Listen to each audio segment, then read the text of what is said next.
Assalamualaikum warahmatullahi wabarakatuh. Saya Muhammad Afiq Humaidi bin Marul Hairi, nombor matrik 273564. Hari ini saya ingin menerangkan mengenai kes yang berkaitan dengan pendakwa raya berlawan dengan Syahmirul bin Saleh di Mahkamah Tinggi di Sabah dan Sarawak. Berdasarkan kajian kes ini, masalah yang didapati bahawa terdapat kes rogol yang melibatkan pelajar sekolah yang telah dirogol oleh gurunya di flat kediaman perogol. Kronologi kes ini berlaku di mana mangsa dalam kes ini diberi nama Robika binti Sumalin, lebih dikenali sebagai PW10, yang pada masa itu berusia 14 tahun dan juga mempunyai kecacatan fizikal iaitu pekak dan bisu. Mangsa bersekolah di sebuah sekolah khas yang dikenali sebagai Sekolah Rendah Pendidikan Khas Tuaran sejak tahun 1999. Tertuduh merupakan seorang guru di sana dan tinggal di sebuah apartmen di pekarangan sekolah. Ketika sebelum cuti sekolah pertengahan tahun pada Mei 2003 bermula, PW10 dan dua orang rakannya iaitu Norziana binti Zuzair iaitu dikenali sebagai PW11 dan Norisa dipanggil oleh tertuduh untuk membantu melakukan beberapa pekerjaan di rumah tertuduh. Ketiga-tiga gadis itu mempunyai tugas individu yang berbeza, di mana PW10 diberikan tugas untuk menyapu lantai, PW11 pula membasuh pinggan dan Norisa membersihkan rumah dan membuang sampah. Perayu masuk ke bilik di mana PW10 sedang menyapu sampah di lantai, lalu dia menutup pintu. Dia kemudian meminta PW10 untuk berhenti menyapu sampah dan terus menanggalkan seluarnya dan diduga memperkosanya. Menurut PW10, perayu menanggalkan seluar pendek dan seluar dalamnya dan melakukan hubungan seks dengannya. PW10 cuba menolak tertuduh daripada dirinya tetapi tidak berjaya kerana perayu terlalu kuat. Walaupun PW10 tidak melihat tertuduh memasukkan zakarnya, tetapi dia merasakan sakit pada farajnya. Dia juga takut kepada perayu dan disebabkan itulah PW10 tidak menjerit, meminta tolong dan sebagainya. Selepas tuduhan rogol, perayu memberitahu PW10 dalam bahasa isyarat untuk tidak memberitahu sesiapa. PW10 kemudian memakai seluarnya dan keluar dari bilik tersebut. Cerita perayu adalah dia menangkap PW10 bermain dengan komputernya dan memarahinya kerana dia takut maklumat di dalam komputer tersebut mungkin akan hilang.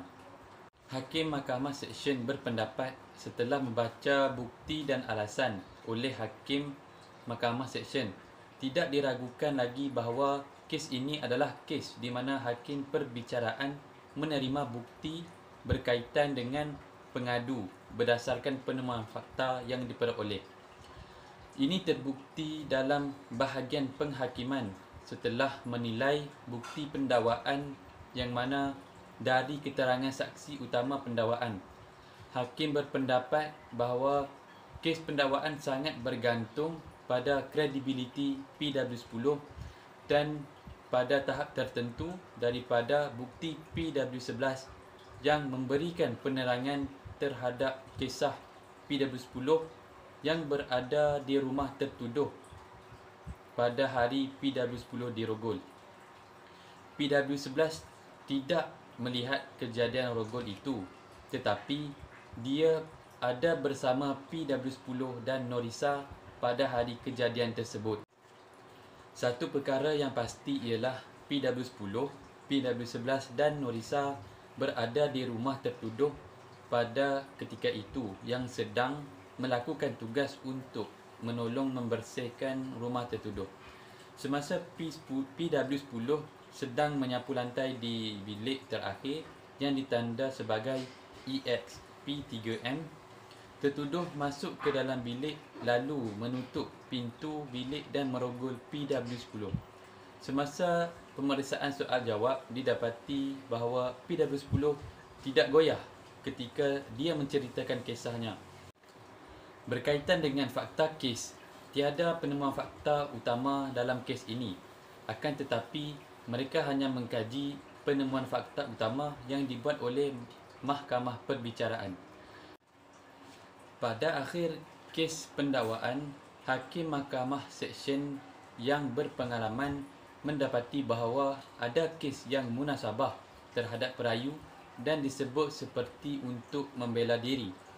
Pada akhir kes pembelaan, Hakim Mahkamah Seksyen yang berpengalaman mendapati bahawa bukti tersebut tidak menimbulkan keraguan yang munasabah dan mensabitkan perayu yang mengemukakan rayuan ke mahkamah ini terhadap sabitan dan hukuman tersebut. Pada pandangan saya bersetuju dengan keputusan hakim yang telah dinyatakan dalam artikel tersebut kerana pada akhir artikel ini memberitahu bahawa rayuan oleh perayu ditolak. Perayu sememangnya didapati bersalah kerana telah memperkosa PW10 di sebuah bilik di flat kediaman perayu. Perbezaan usia antara tertuduh dengan mangsa juga merupakan salah satu sebab rayuan ditolak kerana pada usia 14 tahun sudah tentu tidak mempunyai kudrat untuk melawan tertuduh yang berusia 20 tahun pada ketika itu.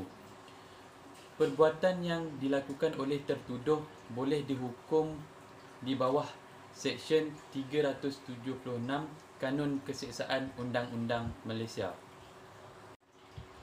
Secara keseluruhannya, jenayah rogol terhadap kanak-kanak, terutama kepada pelajar sekolah, sudah semakin berleluasa.